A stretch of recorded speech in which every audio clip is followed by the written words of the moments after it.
I want to. You know what? Let's do Mick Jenkins first. So we released our reaction video to Mick Jenkins last week, and appreciate anybody who watched that. And we had a much differing opinion from compared to the needle drop Anthony Fantano, and it was weird, man. We loved it for the reasons we loved it. We won't get too much into that, but he said something like Mick was talking down, which I completely disagreed with. He was just explaining his concepts. That's all he was doing. Yeah. And for those that don't get it, I'm sorry, Anthony, if you're too smart above this man to just think that he's talking down to you. There are people that, would like to know what the album's about. And even, it's obvious that Anthony has not, well, it's obvious to me that Anthony has not looked at any of the interviews. And all the interviews I've read recently, he's always mentioned, I'm sharing my experience. I'm still figuring it out. I don't know the answers. This is just my interpretation of my world and my truth, which automatically, to me, removes any type of disrespectful looking down upon. I also think the fact that Mick brought God into it, him and especially a lot of other people that do like album reviews and stuff, anything to do with God, like kind of is like a throw off to them, because it's like sort of a go-to, and like it's just they're more about messages that they believe exist.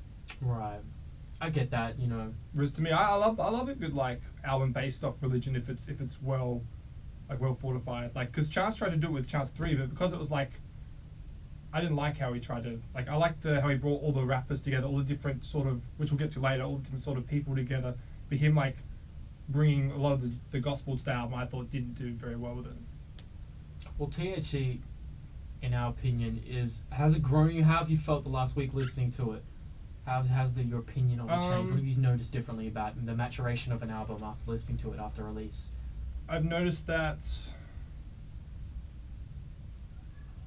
Personally, my opinion hasn't changed that much. I still really like it. That's what I was thinking. I was trying to think if it's gotten worse or better, but it's exactly the same as from when I first heard it. I feel that. Start to finish, I get lost in it. I still haven't really delved into the lyrics yet, but there'll be certain parts where I'll be like, oh, did I like this track? I can't remember. Nothing's really happened. All of a sudden, then I just remember, and then the beat will switch up, or Mick will start, building shit up. His thing. And every track, and it's just like, then I just remember how much I really dug this album when I first heard it. So I still had the exact same feelings when it started, like start to finish. It's just a wonderful journey. 100%. Heads bopping the whole way through. That's really all we need to say about that. This video is going out to Anthony Fantano and anybody who thinks he's talking down to the audience. And about religion as well, Mick Jenkins has said himself that in the Zane Lowe interview, I don't know if you heard, he talked about religion. He said, well, the majority of people, whether it's Jesus Christ or whatever God you believe in, the majority, large majority of people do believe in some things. They have some type of what he called faith. I'm just paraphrasing him. So with that being said, he tried to open a conversation about this because it's kind of taboo. It's kind of a stigma to like talk about these things. So I respect him for attempting that. Yeah. Nothing more needed to be said? I had something, but it went. That's okay. Oh, no, I think what I did want to say was, for those that do listen to reviews and stuff, never let that sway your own opinion. It's hard, man. It is hard. Like Big Quinn and Anthony Fantano, I got a lot of respect for them, man. And they give great points. And I accidentally listened to it before Danny Brown. I'm like, cool, now I'm expecting a great Danny Brown album. I'm looking for things that I wouldn't usually look for. If you're not a Danny Brown fan and you like hip-hop, you're probably not going to like that album. I'm going to be honest. You've got to be really open to like Danny Brown.